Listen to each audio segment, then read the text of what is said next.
Look, let's be honest, the office is pretty messy, but it's Dogfight time. I don't have time to clean up this mess of paperwork behind me. How's it going, guys? I'm Aaron from PhoneDog.com, and this is a little bit of a different one. If you're a T-Mobile customer, or hey, even if you're an AT&T customer and you want to unlock devices, this could be something that's interesting to you. It's ice cream sandwich and good build quality versus Jelly Bean, the HTC One S with its nice metal build and awesome specs versus the Samsung Galaxy Nexus. They're both awesome devices with good specs, a little bit different in terms of look and feel. It's a dogfight battle. Let's see which one comes out on top. But first, some love to Best Buy Mobile for hooking us up with phones like this for use in our One Paw Bandit giveaway game, which we turn around and give to you on the site. When you go into Best Buy Mobile, you'll walk out working. They'll help you set up your email, your web, your contacts, your settings, all that stuff. So when you walk out with either of these devices, or any device for that matter at Best Buy Mobile, you'll walk out working. Let's take a look. HTC One S, Samsung Galaxy Nexus. Is Jelly Bean worth it, or are the better specs worth it? We'll find out in the full dogfight, which starts right now.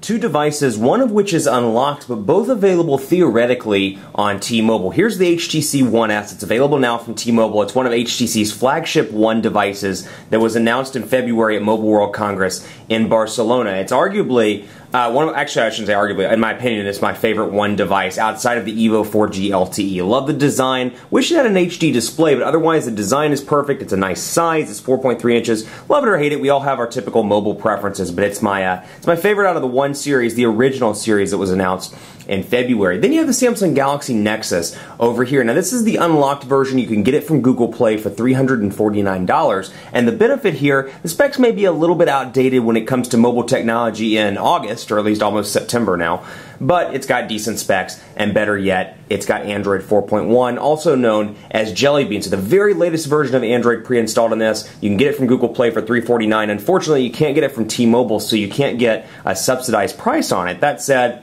you get Jelly Bean if you're willing to shell out $350. Spec-wise, over here you got a 1.5 gigahertz dual-core Qualcomm Snapdragon S4 CPU. You get a 4.3-inch QHD display, 540 by 960 pixels here. It is a Super AMOLED display.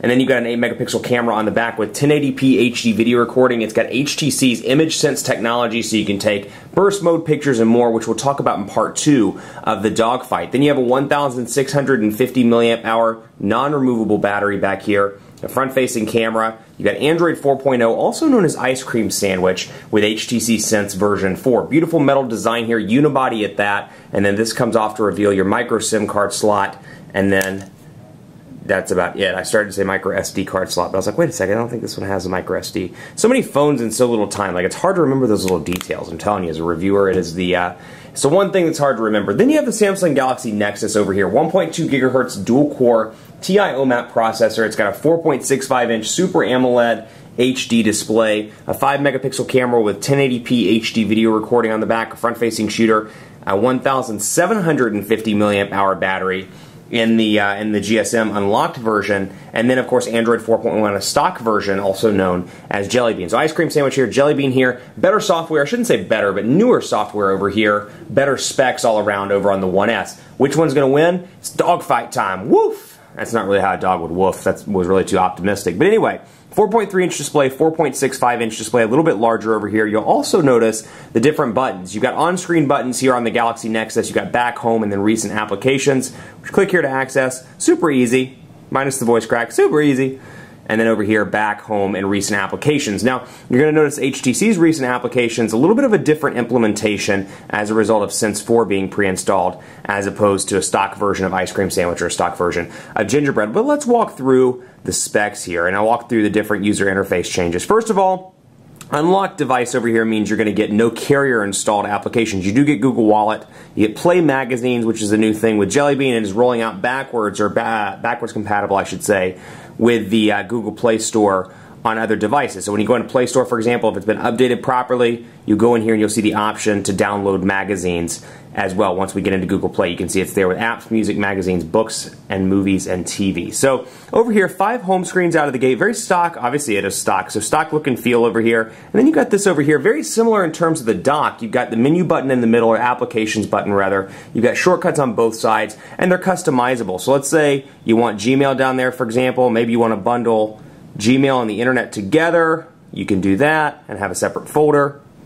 And we can bring the browser back out, for example, and keep Gmail down there. So you can customize these as you see fit. Same thing over on the HTC, although you'll notice little Sense 4 implementations, for example, the way the folder looks. Notice this is a little bit different than the way it looked over here on stock Jelly Bean, and that's the same thing kind of with stock Ice Cream Sandwich as well. A little bit of a difference as a result of Sense 4 being pre-installed. So obviously Ice Cream Sandwich over here, Android 4.1. Take a look at the difference in the notification bar. This is the Jelly Bean notification bar. The clock has been changed. Your settings shortcut has been moved up a little bit. There's no text, so out of the gate you have to know this is the settings shortcut button. Then you have the Clear All button, which instead of, I obviously don't have anything loaded up over here, but the Clear All button, you're kind of like, perhaps somebody coming into this could be like, what is that? I don't really know what it is. But when you click it, clears everything out and leaves you with the voicemail notification. For whatever reason, all my T-Mobile demo phones have voicemails. So I don't know if it's just because I'm popular. You know what? We're just going to roll with the fact that all the demo phones have voicemails. It's not because of me. It's not because I'm popular. But 4G capabilities over here. This supports HSPA plus, 42 megabits per second. So T-Mobile's fastest HSPA plus, what they call 4G.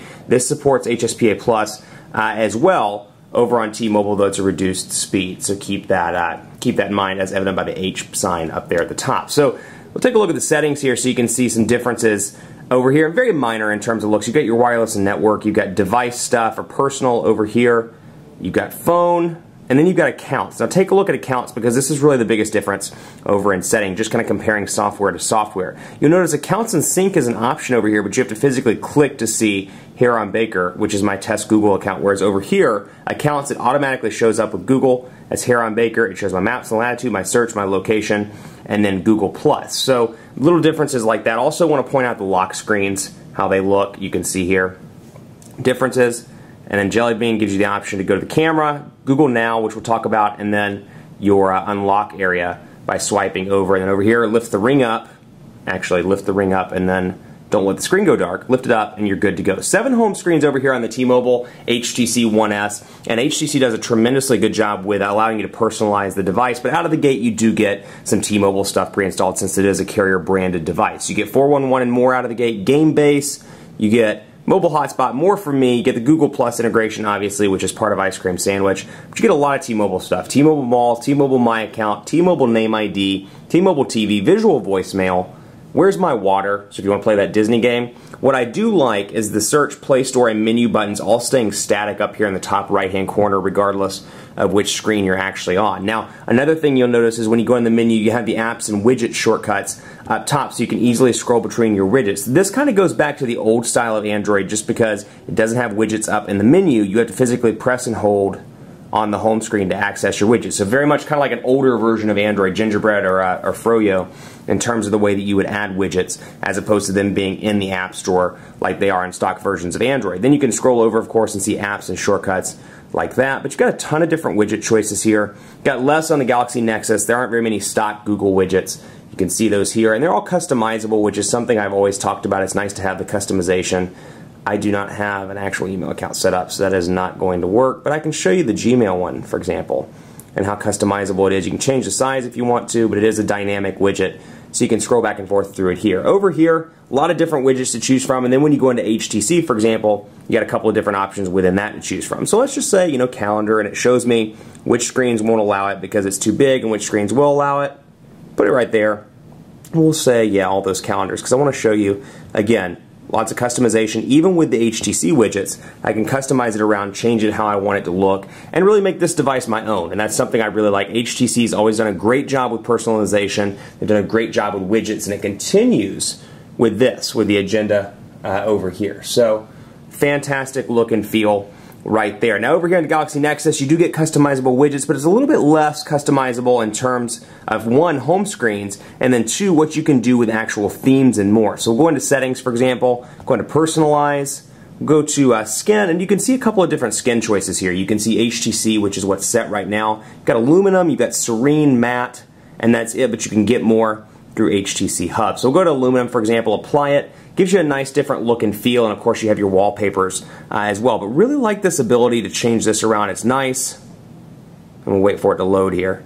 So you can see the difference. Obviously background wallpaper changes as a result, but I really dig the theme changes and the things that you can do without installing a custom ROM, without installing a third-party anything, as a third-party wallpaper application, a third-party dock changer, anything like that. You don't have to install ADW launcher or anything like that, which is really nice. Quick look at messaging though, because we're going to load that up and see the differences. Stock appearance here, your new button, your search button, and your menu button all at the bottom here next to the on-screen buttons. And over here, search, compose, and menu all at the top. And HTC's done a pretty good job of keeping them at the top, depending on, regardless rather, of what application you're in. So we'll compose so you can see the differences. HTC keyboard, been much improved over here. And this is the stock Jelly Bean keyboard. Now, 4.3 to 4.65 inch display. Here's what they look like side by side in landscape mode. Not a huge difference, but I will say if you're doing something like, maybe you're new to a smartphone, or an all-touch smartphone, I should say. You're used to a physical QWERTY keyboard. Maybe you're coming from a BlackBerry, or